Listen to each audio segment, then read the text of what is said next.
Stan Romanek has become one of the most infamous and polarizing figures in ufology in the almost 2 decades since he first appeared with what he claimed was evidence of alien visitation. Romanek's story begins in the year 2000 when he says he first made contact with otherworldly beings. In December of that year, Romanek was travelling near Red Rock, Colorado, when he claims to have seen a shiny metallic object hovering over some nearby power lines. This was, according to Romanek, to be the beginning of a series of strange events culminating in him becoming a full-fledged contactee, complete with a cosmic message to deliver to the world. Romanek is perhaps best known for the prolific photographic and video evidence he has presented as proof of his experiences, which will be the focus of our investigation. Although Stan Romanek was known at least peripherally in the UFO field in the first few years of the 21st century, it wasn't until 2008 and the release of what is now known as the Boo video that he gained real notoriety.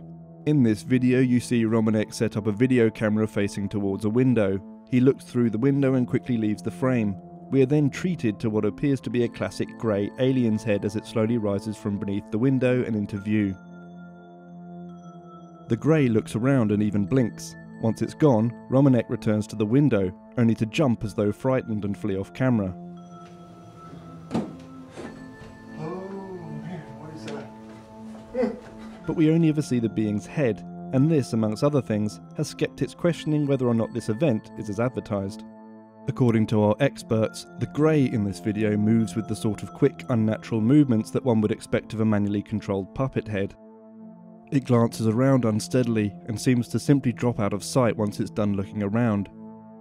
The blinking of its eyes can also be easily replicated with the relatively common alien head available at many Halloween stores.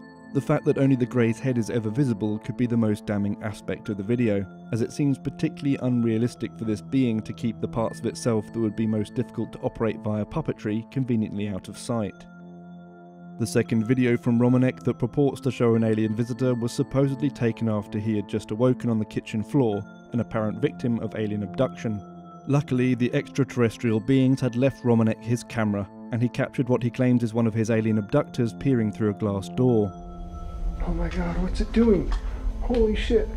Oh man.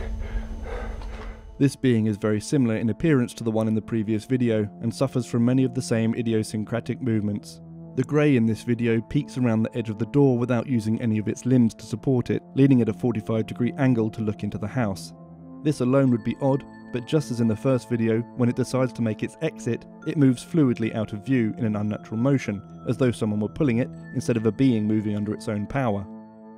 Romanek claims to be the victim of near-endless interference by extraterrestrial entities, and has provided plenty of examples of what he says is proof. In the following photographs you may notice a hidden observer, set somewhere in the background, be it between the spindles of a deck or the bottom corner of a window, is the unobtrusive face of a little girl. According to Romanek, he is occasionally spied upon by one of 7 daughters that he has conceived through the intervention of his extraterrestrial visitors. He claims to have not noticed anything out of the ordinary when taking these photographs, and to have not tampered with them in any way. Our experts, however, have their doubts. The most telling inconsistency is that the little girl's face in each photo is lit differently than the rest of the area being photographed. In the picture of Romanek as he sits in front of the window, for instance, he is clearly lit from the front, yet the peeping girl is lit from the upper right and slightly behind. There is no light source outside that could account for this. The image has most likely been photoshopped into the frame, and in fact the exact same image is even used again in a second photo.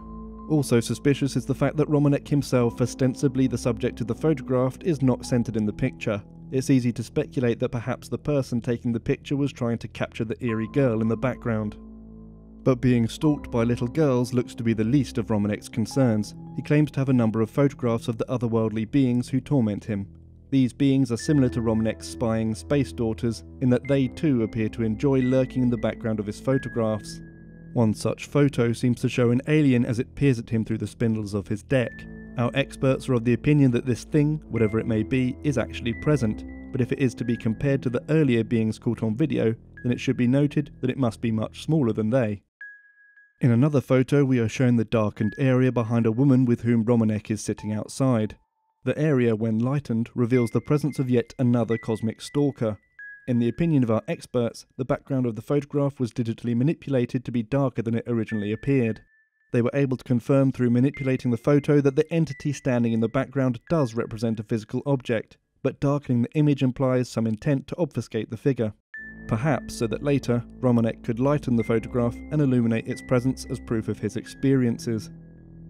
Finally, for this episode, we had our team of experts examine photos of a supposed shadow person taken in Romanek's home. It was difficult for our team to conduct a proper examination of these photographs since they lack the originals, but they did make a point to mention how easy it is to recreate those images through digital trickery.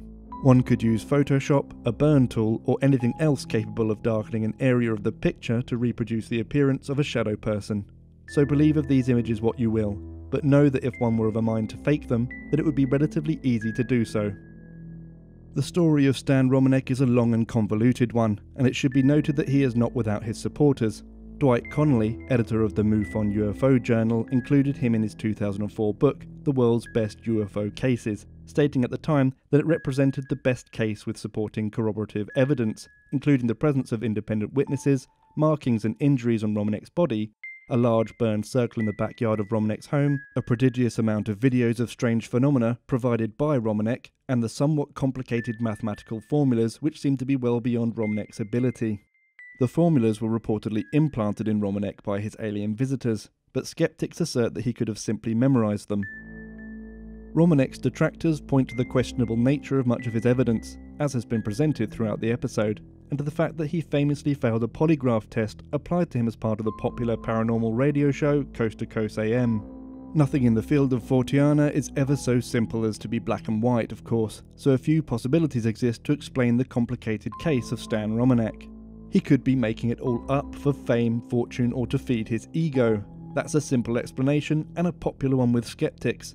Of course, the alternative, that he has invented nothing and all of his evidence should be accepted as fact, is equally popular with certain sects of believers.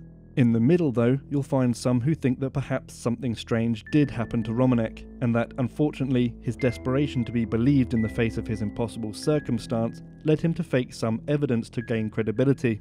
The tragedy of that scenario being, naturally, that if true, it will have cost him any credibility he might have had. Into which of these camps you fall is up to you, and we ask only, as always, that you make a thorough examination of the evidence before staking your claim to the truth.